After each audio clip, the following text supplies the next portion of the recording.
दोस्तों, आंखें बंद कीजिए और इमेजिन कीजिए मिडनाइट का वक्त है और आप गुरुग्राम के अपने ऑफिस से थक हार कर घर लौट रहे हैं। बस कुछ ही मिनट्स की बात है और आप अपने बिस्तर पर होंगे। नोएडा के सेक्टर 150 में, जिसे प्रीमियम ग्रीन लोकेशन सेक्टर कहा जाता है, वो आपकी आंखों के सामने है। लेकिन उस रात फॉग इतना घना था कि आपको अपनी बोनट तक नहीं नजर आ रही है और फिर अचानक एक झटका लगता है और गाड़ी रोड के नीचे गिर जाती है। आप संभलने की कोशिश करते हैं, लेकिन तब तक देर हो चुकी है। आप एक 30 फुट गहरे गंदे पानी से भरे गड्ढे में गिर चुके हैं। तो उनके भी डर लगता है, राइट? ये कोई फिल्म की स्क्रिप्ट नहीं है, ये कहानी है 27 साल के युवराज मेहता की, एक सॉफ्टवेयर प्रोफेशनल जो 17 जनवरी 2026 की उस काली सुबह अपने घर से महज कुछ कदम दूर एक डेथ ट्रैप का शिकार हो गया। लेकिन क्या आपको पता है सबसे खतरनाक बात क्या है? इस इंसिडेंट को एक्सीडेंट कहना शायद इसकी सबसे बड़ी इंसल्ट होगी। क्यों? क्योंकि युवराज उस गड्ढे में 2 घंटे तक जिंदगी और मौत की जंग लड़ता रहा और उसकी इस तड़प को देखने के लिए वहां 2 नहीं बल्कि 80 इमरजेंसी रिस्पॉन्डर्स खड़े थे। हाँ, आपने सही सुना, 80 लोग जिन्हें हमारी हिफाजत के लिए रखा गया है। 80 लोग जो शायद उसकी जान बचा सकते थे, वो सिर्फ किनारे पर खड़े होकर तमाशा देख रहे थे और अपने फोन से वीडियो रिकॉर्ड कर रहे थे। क्या आप सोच सकते हैं उस पिता पर क्या गुजरी होगी जो फोन पर अपने बेटे की आखिरी सांसें सुन रहा था? क्या नोएडा अथॉरिटी की स्मार्ट सिटी सिर्फ पेपर्स पर स्मार्ट है? आज हम सिर्फ एक मौत की बात नहीं कर रहे हैं, आज हम उस सिस्टमेटिक कोलैप्स की बात कर रहे हैं जिसने नोएडा के एक चमक धमक वाले सेक्टर को मौत का कुआं बना दिया। इस वीडियो में हम सिर्फ फैक्ट्स नहीं देखेंगे, हम इस नेग्लिजेंस, रेगुलेटरी फेलियर और एडमिनिस्ट्रेटिव एम्पैथी की परतों को एक एक करके खोलेंगे। हम जानेंगे कि कैसे Noida authority, regional red state builders और उत्तर प्रदेश का इमरजेंसी ऑपरेटर्स सबको मिलाकर विलाज को मरने के लिए छोड़ दिया। हमें समझना होगा कि क्या हमारे शहर वाकई सेफ है या हम भी किसी ऐसे ही गड्ढे के किनारे खड़े हैं जिसे सिस्टम ने हमारी मौत के लिए खुला छोड़ दिया है। इस इन्वेस्टिगेशन का मकसद है उस सच को सामने लाना जो शायद बिल्डर्स की ग्रीड और ब्यूरोक्रेसी की सुस्ती के पीछे कहीं दबा हुआ है। ये केस सिर्फ एक टेकी की मौत नहीं है, बल्कि नए भारतीय न्याय संहिता BNS के तहत बिल्डर की नेग्लिजेंस पर एक बड़ा लीगल प्रेसिडेंट सेट करने वाला है। तो चलिए इस दर्दनाक कहानी की गहराई में उतरते हैं और देखते हैं कि आखिर उस रात सेक्टर 150 में ऐसा क्या हुआ था। दोस्तों, किसी भी ट्रेजेडी को समझने के लिए पहले उस इंसान को समझना जरूरी है जिसे हमने खोया है। उसका नाम था युवराज मेहता। सिर्फ एक टेकी या सॉफ्टवेयर इंजीनियर नहीं, वो एक NIT पटना का ब्रिलियंट एल्यूमिनस था। इमेजिन कीजिए एक ऐसा लड़का जिसने कॉम्पिटिटिव प्रोग्रामिंग में 500 से ज्यादा प्रॉब्लम सॉल्व किए हों, जो रोबोटिक क्लब्स का टेक्निकल मेंबर रहा हो और जिसके सपने आसमान छूने को थे। वो गुरुग्राम में काम करता था, अपने परिवार का अकेला सहारा था। 2 साल पहले उसने अपनी मां को खोया था और तब से वो अपने पिता राजकुमार मेहता, जो कि SBI के रिटायर्ड डायरेक्टर हैं, उनका सबसे बड़ा सपोर्ट सिस्टम बन गया था। दोनों नोएडा के सेक्टर 150 टाटा यूरेका पार्क में रहते थे, लेकिन 16 जनवरी 2026 को उस काली रात ने सब कुछ बदल दिया। रात के 12 बज रहे थे। युवराज अपनी मारुति सुजुकी ग्रैंड विटारा में गुरुग्राम से घर लौट रहे थे। ठंड का मौसम था, नोएडा का वो मशहूर धुंध जहां विजिबिलिटी 50 से भी कम थी। जब वो ATS लेक रेंडनॉइज सोसाइटी के पास एक शार्प 90 डिग्री टर्न पर पहुंचे तो वहां अंधेरा इतना गहरा था कि उसे रास्ता ही नहीं दिखा। और अब यहाँ रुकिए और सोचिए, एक शार्प टर्न, कोई साइनेज नहीं, कोई रिफ्लेक्टर नहीं, कोई स्पीड ब्रेकर नहीं और सबसे बड़ी बात, कोई बाउंड्री वॉल भी नहीं थी।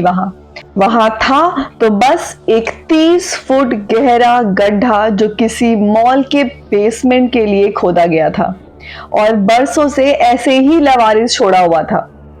युवराज की कार उस कच्चे डिवाइडर को तोड़ते हुए सीधे उस नरक में जा गिरी।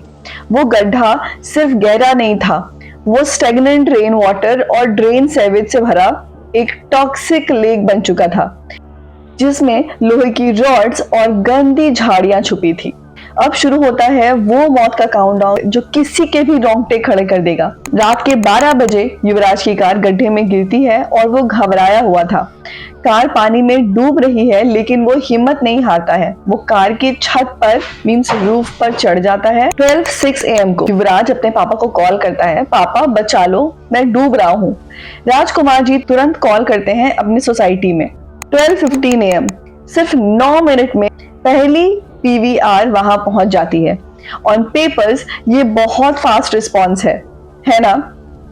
12:36 AM नॉलेज पार्क पुलिस भी आ जाती है। वो रस्सी फेंकने की कोशिश करते हैं लेकिन फॉग इतना था कि यहाँ युवराज दिखाई ही नहीं दे रहा था। युवराज पानी के बीच में खड़ा था और चीख रहा था। 12:51 AM फायर ब्रिगेड पहुंचती है लेकिन उनके पास क्या है, एक पुरानी मेकशिफ्ट बोट जो पानी में मौजूद वीड्स और लोहे की रॉड्स की वजह से हिल भी नहीं पाती। 1:30 AM 90 मिनट्स पूरे 1.5 घंटे तक युवराज अपने फोन की टॉर्च फ्लैश करता रहा, लोगों को सिग्नल देता रहा मैं जिंदा हूं, मुझे बचा लो। लेकिन एट 1:30 AM वो रोशनी बुझ गई और वो चीखें शांत हो गई। झाड़ियों में फंस रहा ना आदमी, पैर ही नहीं चल रहा। क्या कह रहा है क्या बेटा? ज्यादा ये बहुत गहरा पानी, पैर भी ना आ रहे और इससे भी पीछे फ्लो कर रहा है मुझे। अच्छा आगे नहीं क्या कोशिश तो कर। कैसे झाड़ियों में फंस रहा ना आदमी, पैर ही नहीं चल रहा।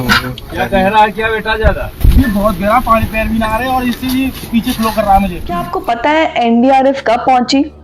रात के 2 बजे जब सब कुछ खत्म हो चुका था। सुबह 4:30 बजे स्पेशलाइज्ड ड्राइवर्स ने युवराज की बॉडी निकाली। पोस्टमार्टम ने कंफर्म किया कि मौत एस्फिक्सिया ड्यू टू ड्राउनिंग से हुई है, यानी फेफड़ों में गंदा पानी भरने से उसका दम घुट गया था।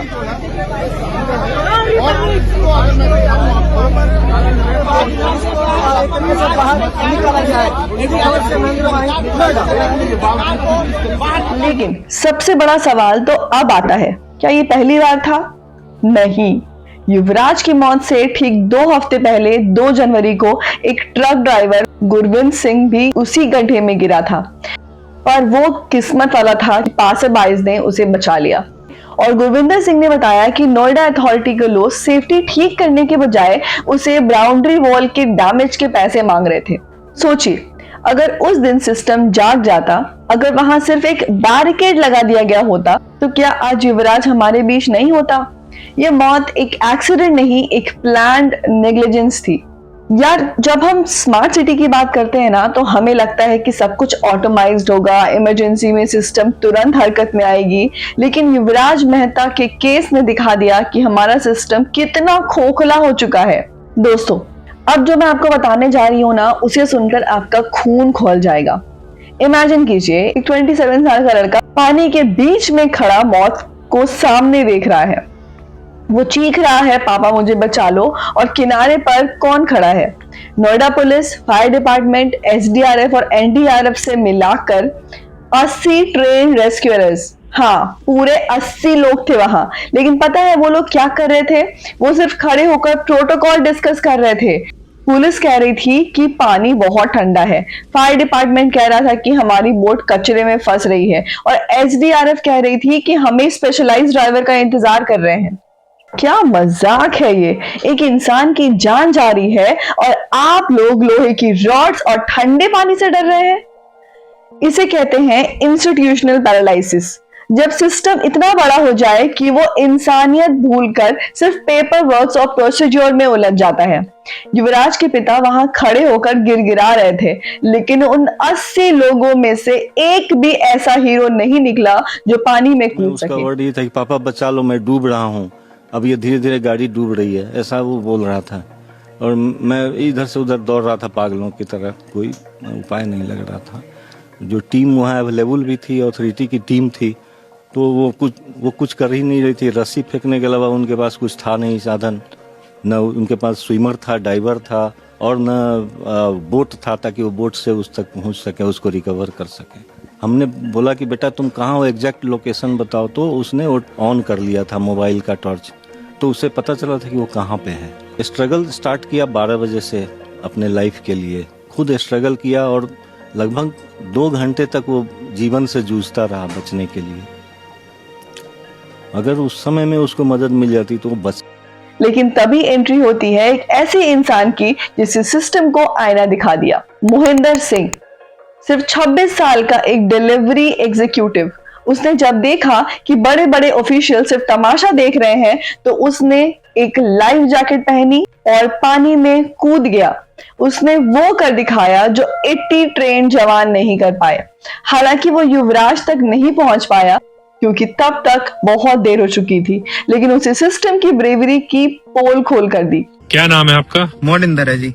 कल जो हादसा हुआ था, क्या कुछ पूरा हादसा था? आप चश्मदीद हैं, क्या कुछ देखा और आपने बचाने भी उतरे थे, क्या कुछ पूरा मामला रहा, क्या कर? इसमें जी जो गाड़ी एक्सीडेंट हुई है कोहरे में, वो करेक्ट 12 बजे के करीब हुई है।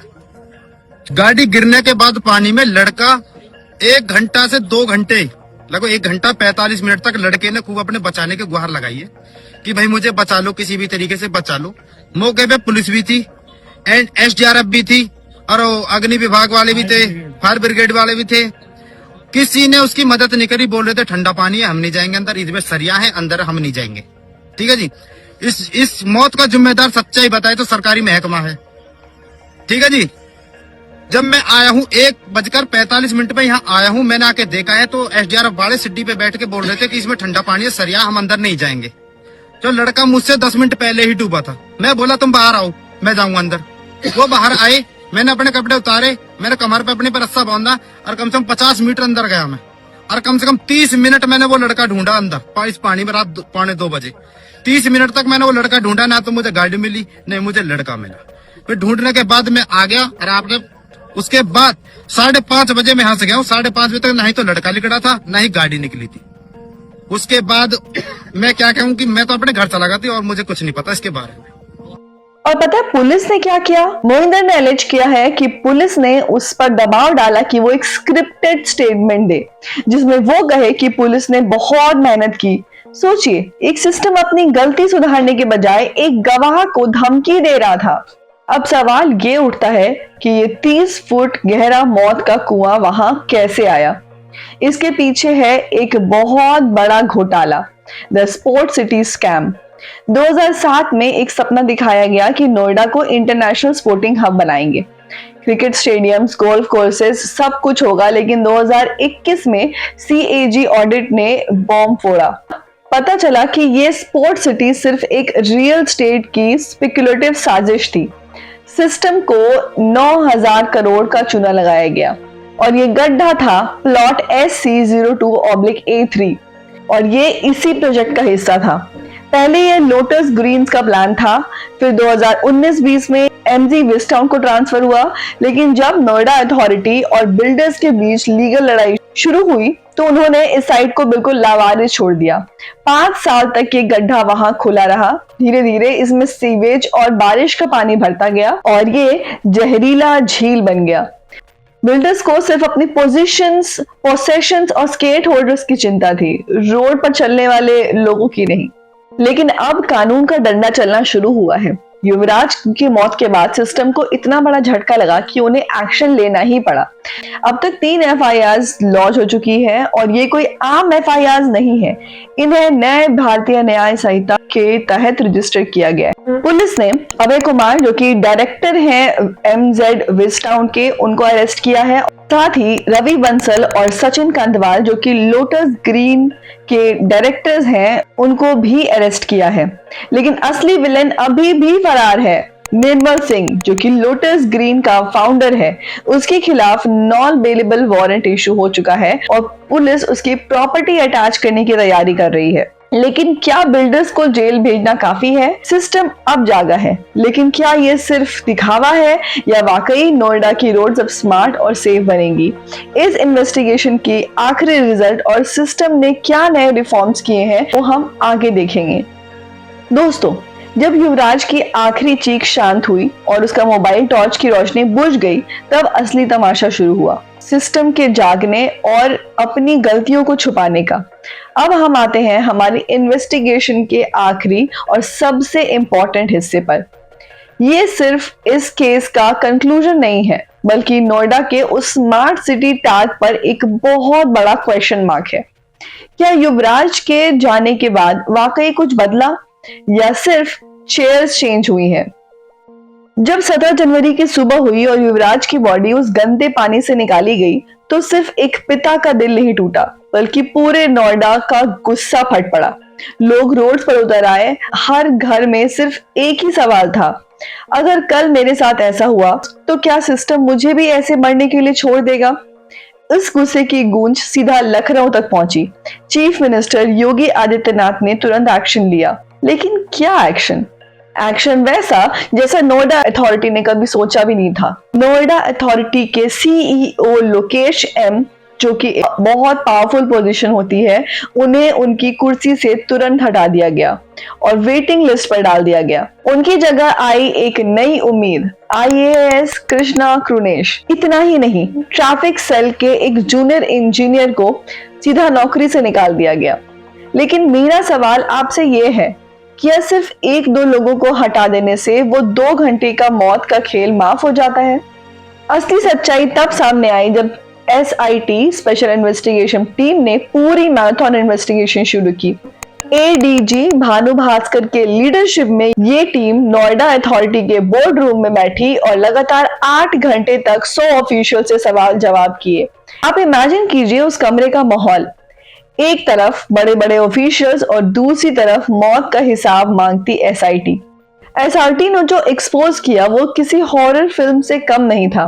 उन्होंने बताया कि ये मौत कोई फ्रीक एक्सीडेंट नहीं था, बल्कि ये एक मल्टीपल सिस्टम फेलियर था। SIT ने 3 बड़े गैप्स पॉइंट आउट किए जिसे सुनकर आप दंग रह जाएंगे। First, communication gap. Surajpur police lines में स्पेशलाइज्ड स्विमर्स बैठे थे जो साइट से महज 15 किलोमीटर दूर थे, लेकिन उन्हें किसी ने अलर्ट नहीं किया। क्यों? क्योंकि कोऑर्डिनेशन ही नहीं था। Second, resource scarcity. हमारी पुलिस रिस्पॉन्सिव व्हीकल्स PVR के पास ना लाइफ जैकेट थी, ना ऑक्सीजन सिलेंडर था, ना कोई बोट। वो सिर्फ डंडे और रस्सी लेकर रेस्क्यू करने पहुंचे थे। Third, operation silos. हर एजेंसी, पुलिस, फायर, SDRF अपने सिलों में काम कर रही थी। कोई एक लीडर नहीं था जो कमांड दे सके, सब एक दूसरे का मुंह देख रहे थे। इस ट्रेजेडी के बाद नोएडा अथॉरिटी को अचानक याद आया कि शहर में कुछ और भी ऐसे गड्ढे हैं। उन्हें पूरे शहर का सर्वे किया और पता है क्या मिला? 65 ब्लैक स्पॉट्स। 65 ऐसी जगह जहां मौत किसी का इंतजार कर रही थी। इनमें से 52 स्पॉट तो नोएडा अथॉरिटी के अपने जुरिडिक्शन में थे। नए CEO कृष्णा कृनेश ने डेवलपर्स को अल्टीमेटम दिया है कि 20 फरवरी 2026 तक हर ओपन कंस्ट्रक्शन साइट को बैरिकेड करो, वरना इतनी भारी फाइन लगेगी कि बिल्डर्स की नींद उड़ जाएगी। लेकिन सस्पेंस अभी बाकी है। इस केस में एक नया ट्विस्ट सामने आया जब नेशनल ग्रीन ट्रिब्यूनल NGT ने एंट्री मारी। NGT ने इस ड्राउनिंग को सिर्फ नेग्लिजेंस नहीं बल्कि एक एनवायरमेंटल क्राइम करार कर दिया। उन्होंने कहा कि ये पिट 5 साल तक खुला रहा, इसमें टॉक्सिक कचरा और सीवेज भरता रहा, जिससे न सिर्फ युवराज की जान गई बल्कि आसपास के लोगों को भी जहरीली हवा में सांस लेने के लिए मजबूर किया। NGT ने Noida authority, pollution control board और डिस्ट्रिक्ट मजिस्ट्रेट सबको नोटिस थमा दिया। अब ये फाइट सिर्फ मौत की नहीं बल्कि अर्बन अकाउंटेबिलिटी की बन गई है। आज युवराज हमारे बीच नहीं है। NIT पटना का वो ब्रिलियंट सॉफ्टवेयर इंजीनियर अपने पिता का अकेला सहारा एक गहरे गड्ढे की बेट चढ़ गया। उसके पिता राजकुमार मेहता जी आज भी अपने घर की बालकनी से उस साइट को देखते हैं जो उनके घर से महज 1 किलोमीटर दूर है। वो कहते हैं जस्टिस तब तक पूरा नहीं होगा जब तक सैटेलाइट इमेजरी पर दिखने वाला ये डेथ ट्रैप हमेशा के लिए खत्म ना हो जाए। दोस्तों, युवराज की मौत हमें एक सबक देती है। जब तक हम एज अ सिटीजन सवाल नहीं पूछेंगे, जब तक हम इन बिल्डर्स और अथॉरिटीज को उनकी रिस्पॉन्सिबिलिटी याद नहीं दिलाएंगे, तब तक ये स्मार्ट सिटीज सिर्फ एक दिखावा करती रहेंगी। इस केस में अगर कोई अपडेट आगे आता है तो मैं इसे इसी कमेंट में पिन कर दूंगी। तब तक के लिए सावधान रहिए, सुरक्षित रहिए और अपनों को अपने बेहद पास रखिए। अगर आपको ट्रू क्राइम डॉक्यूमेंट्री सुनना पसंद है, बच्चों मेरे चैनल को सब्सक्राइब कीजिए। अगर ये वीडियो आपको पसंद आई तो इसे लाइक कीजिए, शेयर कीजिए। अगर आपको किसी भी केस पे फुल रिसर्च्ड वीडियो चाहिए तो प्लीज कमेंट जरूर कीजिएगा। तब तक के लिए जय हिंद।